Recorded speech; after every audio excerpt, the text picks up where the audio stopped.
Wieldy titles, let's go to cinema and let's talk about Joker, Folie à Deux. So Sean and I both saw this, and this is the sequel to the Joker movie, and the big headlines has been, they're making a sequel to Joker, how's that gonna work? It's a musical. How's that gonna work? So this time round, I mean, it's kind of like, even Sean at the moment, he's changed his background to a poster of the movie that has Joaquin Phoenix and Lady Gaga on it as Joker and Lee. So this time round, we meet Arthur Fleck, who is the version of Joker that we're following in this series. And when we meet him, he is in Arkham Hospital. So, like, for anybody who knows about Joker, about Batman law, will know that that's usually where all of Batman's enemies end up, the Arkham Asylum. But this time it's called the Arkham Hospital. And when you start off there, he's incarcerated, he's medicated, he's sort of like down. Outside of the gates of the hospital, you have a group of people who are kind of his followers and essentially big him up and go, yeah, he was amazing. He killed somebody on live TV. Yeah, but he was right. And all that kind of stuff. And so you have this whole thing where he's becoming a bit of I'm going to say a bit of a celebrity, or infamous at least. He's infamous at least.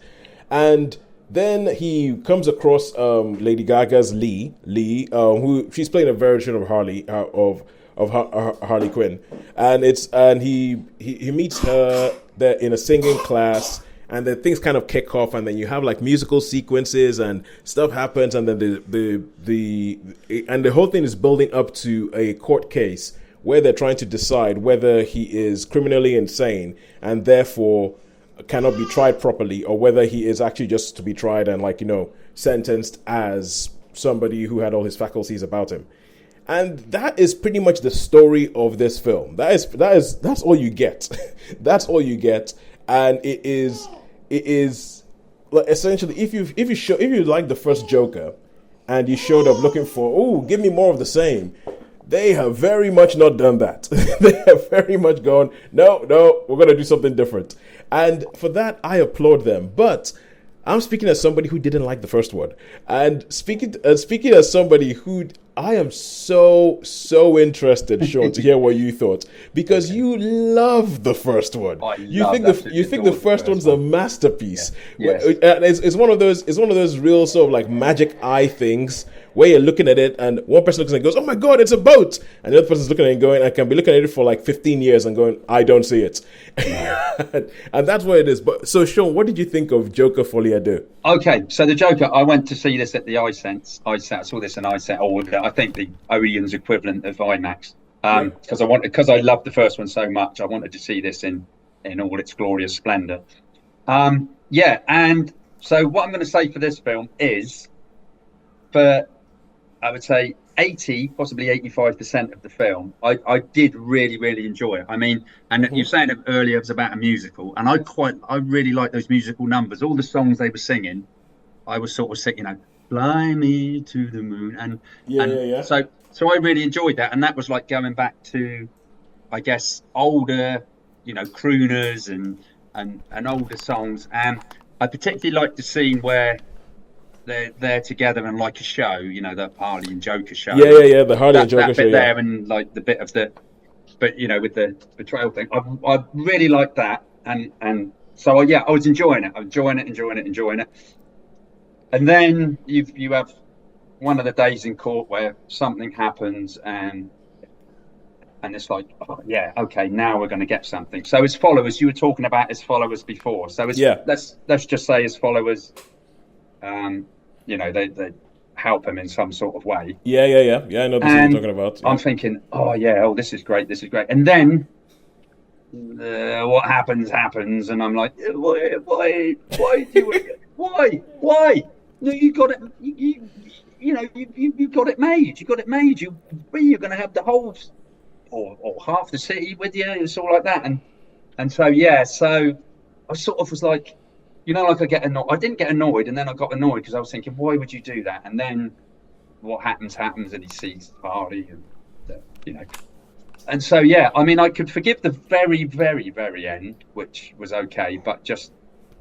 I think what I mean is I just got really, really mega excited with that particular scene and the thing, and I was like, oh great, now we're gonna or they're going to set it up for a third one. So yeah. now he's gone there, and they're going to set up for a third one, and then it's going to become a bit like, Yeah.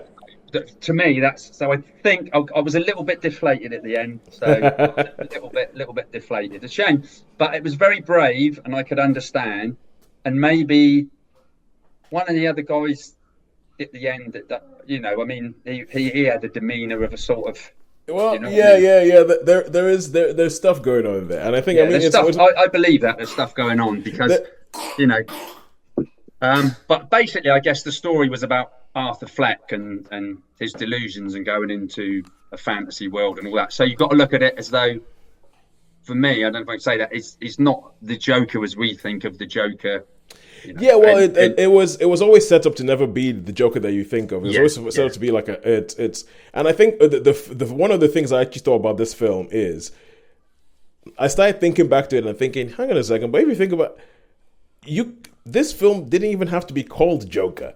Quite frankly, it didn't even have to be called Joker, because if I think about the first one, it doesn't really do anything jokery.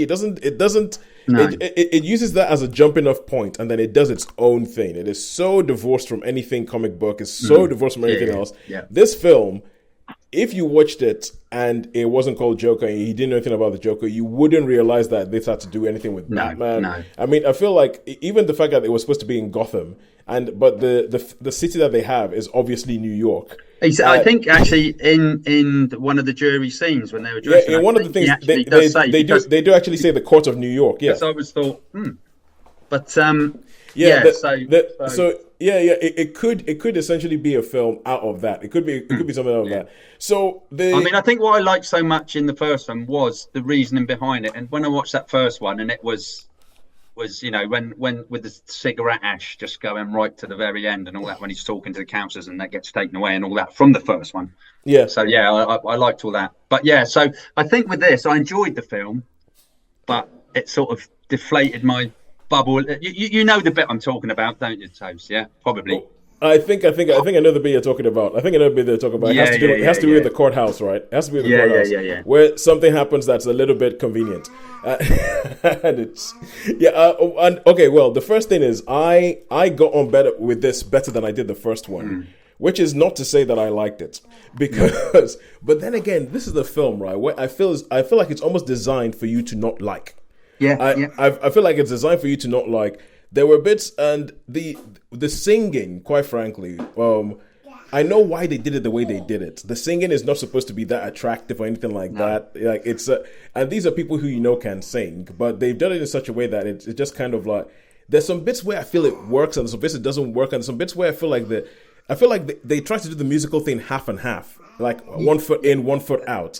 That's a good idea. Yeah, and I feel like go to one or the other. So I feel like the musical numbers work a lot better when they are very, very obviously in his head. In his head, yeah. When they're very, very obviously in his head, I think that they work better than when they try and do this whole thing where there's like, is it in his head? Is it in the real world? Is this actually happening? Is it not? There's one scene where there's a fire, there's a fire, and I just spent the whole thing perplexed as to, is this actually happening? Is this not happening? And it felt like when you have a student film and they do stuff and they go, is it happening? Is it not happening? Oh, I don't know. Maybe it is. Oh, what do you think? And that annoyed me. That really annoyed me. Yeah. And the funny thing is, because the film ends on the final thing over the credits, you have Joaquin Phoenix singing as Arthur Fleck. And one of the ushers in the cinema walked past me and he just went, "Oh, listening to Joaquin Phoenix's stupid voice." And that was just the sounds of frustration of a man who has heard this over and over and over again. Yeah. And I can imagine, because after a while in the film, I have to admit, I was waiting for it to end. I was kind of like, okay, you've given me your bleak vision of the world. I know it's bleak. I know all that kind of stuff. Waiting for it to end. I was like, and then it got to a point where when they would start singing, and I'll be like, oh my God, they're doing it again. But then halfway through the song, I'll be like, okay, now it's working. But the beginning isn't. So it's, for me, it's a tough one, isn't it? It's a tough call on this one, because it did have its moments. It had its moments. As I say, the stage bit where you think it was in his head, especially that, I really enjoyed like it was the Harley and Joker show. Yeah. But the thing is, and I think it had its moments. It's one of those things you can see that it's well made, but I just wasn't enjoying watching the film. Fair enough. And for me, and this is the thing that because it's over 2 hours, right? There is an animated sequence in this film. And for me, that is the best bit of the film because the animated Yeah, I didn't like that. I didn't like that much. The thing is, I like the animated sequence because I felt like the point that the animated sequence is trying to make, it actually has a point, and it gets a point across in 5 minutes. That I think the remaining 2 hours of the film, I'm like, what was the point of that? I really don't know what the point of that was. So it's one of those things where. I'm happy to not see another Joker film in this vein. I don't think you will, but I don't know, man. Unless there's the I'll tell you what. The only thing that makes me think that I might not see another film in this vein is that this film is not doing that well at the box office. No, it's bombed, isn't it? Well, that's what they're saying. And it's because the first one made over $1 billion, and this one is not doing anywhere close to that. But then again, I feel like they almost deliberately made this film to not do that. This film, right. I feel like there's a bunch of people who loved the first movie because let me put it this way: there's a problematic core of people who love the first movie, and those are the kind of people who probably have signed out the second they heard it was a musical. Yeah. And so so that might be the reason why I don't see another one. So all in all, it's one of those things where I can see that it's well made, but I don't particularly like it. so I mean, I think for me, I would give it a 3. I'll give it a 3 out of 5. Yeah. Well, yeah. I mean, I've given it a lot of thought, and I did enjoy it. I didn't mind. I wasn't like bored or anything. I did enjoy it, and I did enjoy the songs, and I was actually singing along to the songs. I know that sounds so I quite enjoyed No. I was with you on that. Yeah.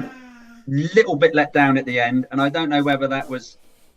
I don't know. I mean, that was particularly brave, and maybe there's a passing of the torch. I don't know, but I suppose on the whole, thinking about it, because of that letdown, I'm going to just give it a high 3. I'm going to give this a high 3. Yeah. High 3. I think because I don't think it's as bad as some people are saying it is. I think some people have just got it in their mind that it's not the first one. So let's.